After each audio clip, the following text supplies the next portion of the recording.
Hello, beautiful humans. Welcome to our official knife skills segment. I'm Chef Kristen, and this is a life's journey on how to prep better, fuel better, become less tired, more fueled, so you can play with your kiddos and everything go around. You know, make some more food, transform a little bit around your house, and choose better overall for your well-being to live in a proactive lifestyle with your family, hopefully fueling for many years to come. I'm reaching to you, any person that is, eager to want to help better your own home life, personally, professionally, however this suits you. This is our personal and professional chef's perspective. We're all in. Our story is told in another part of our YouTube channel. Please check that out. And we'll get to this. So, sanitation, safety, items that we have to use from our garden. So that's what's inspired this impromptu, just get her done. Get her done. So we have a plethora of knives. I just kind of laid them out because they were in a bin that I just tucked away for over the last little bit from Tegan, our little boo that's 30 months, officially 2.5. He was able to read. We had to move away the lower shelf. So these are our other knives. We have a lot of bread knives up here, chef knives. These are some really solid, badass. This Tyler's butcher knife from his mentor. This is my first chef knife from culinary school. My knife from my dad before he passed. This one is my babe. Having the wood handle and not having any metal running up the line is ideal, and I use that a lot for pastries. So a metal knife like this, when we dip into hot water, dip, wipe on a towel, and then cut your pastry, a nice clean cut.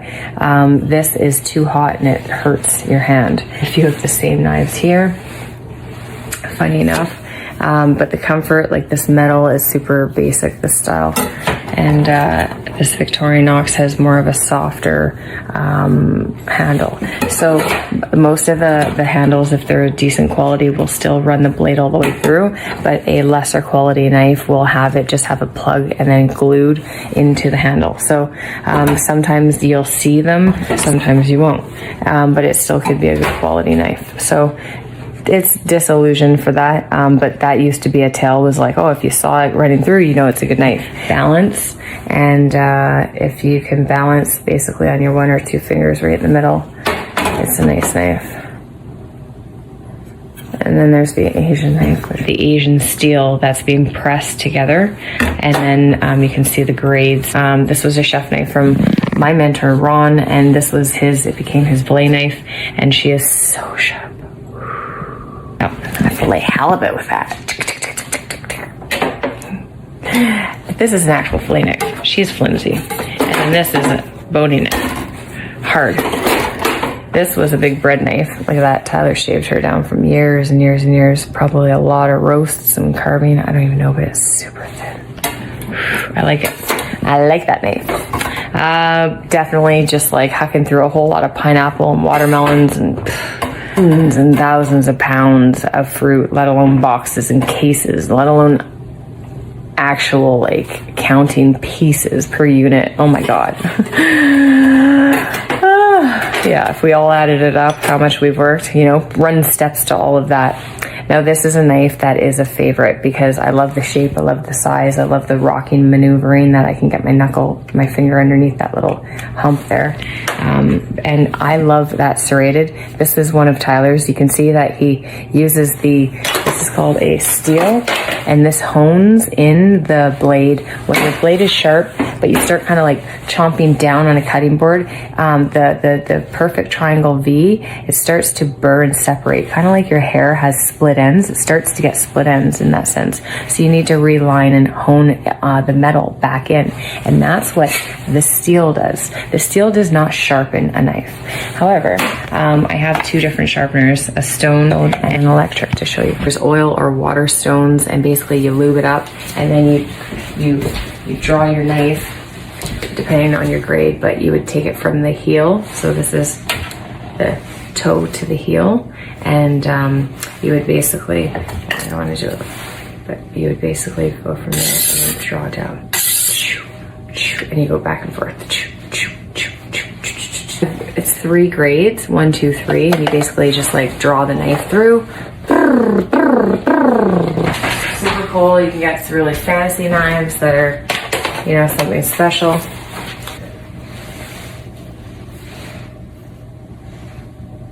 Paul Bocuse from the Bocuse d'Or, which is our culinary championship in France. Chef's knives. We're gonna learn how to cut with one, get comfortable with one, choose the size you'd like, choose the handle you'd like, make sure it's sharp. Sharper knife is actually a safer knife than a dull knife, because if it does cut you, it's gonna cut a clean cut and not have a rough, dented cut, which will actually aid in a cleaner heel. Use a SCOBY pad ointment and you'll be good to go. Follow it up with some cannabis coconut oil and you'll be beautiful. So I know a thing or two about scars. So people often see this is called a steel.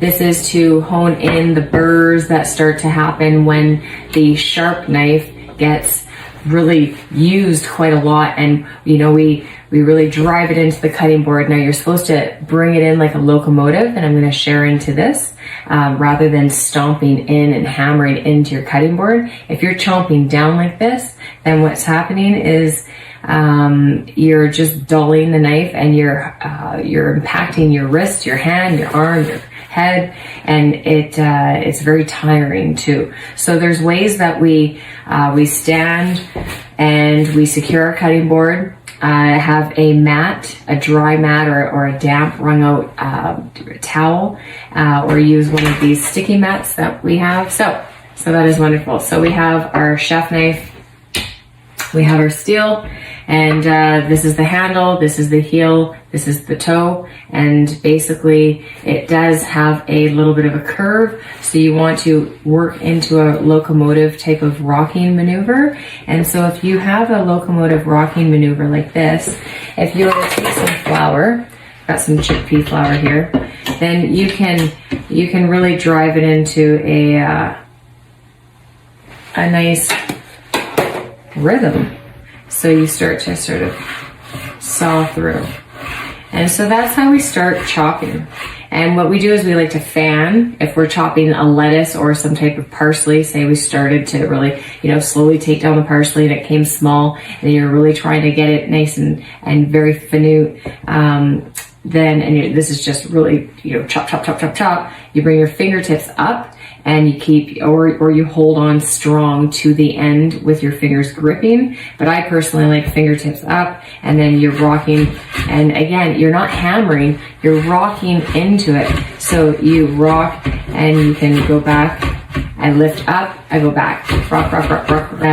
It's not ideal to scrape your blade of your knife along your cutting board. If you have to, use the back of your knife, but it's not ideal.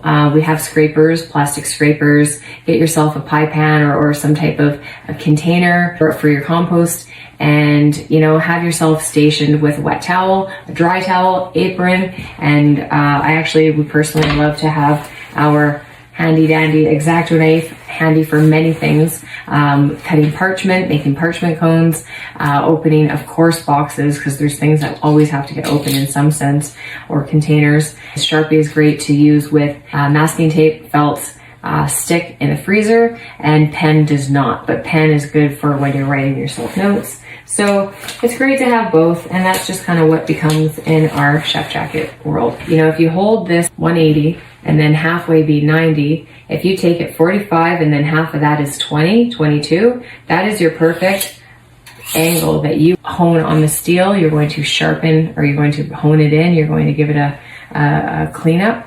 When you do this, you're doing the heel to the toe, the heel to the toe. So I personally, and a lot of us, when we get comfortable, you keep your thumb underneath. There's a little notch here. You want to take your blade from here, and you want to draw it from the top down like that. So you want to do it in motion. So you're basically looking and staring at this, feeling it through your hand here, and you're drawing yourself like that. Hold the base down, you know, nice and comfortable. Often you'll see us grab around the knuckles, and you know, because you know, you're really trying to grab a hold and structure and not slip, and that's a really good feel to not slip. So in handling a product that you're, you know, needing firm grip on, that is helpful. But it is a really good habit of using the blade properly. Yeah. Now, did you hear that sing? If you hear it go like, I don't want to do it, but just really rough metal, that's not good. And faster is better. So you want to, from the heel to the toe, you want to pressure on, you want a firm amount of like grip and pressure, and you want to grab it, and from the top, from the heel, right? Does that make sense? So from one side to the other. So you have to feel the angle. When I do it like that, I'm feeling what I'm doing. Even when I'm laying like this, I can still feel the same angle. You can also do little round circles. Want to ensure that you're getting the whole length of the blade, and you want to hear it sing. So take the towel that you have, and you wipe away always the blade away from you. Place your knives away, having a secure cutting board. Put the blade away, and even if they can be off your table, if you're not needing them at home, if there's other people around and children, of course, put your knives away. So we often will clean them up, give them a wipe, because there might be some burrs, but I'll never wipe a blade into your hand ever, and never ever ever use a wet towel for anything hot. It'll transfer and conduct the heat faster because it'll steam burn you.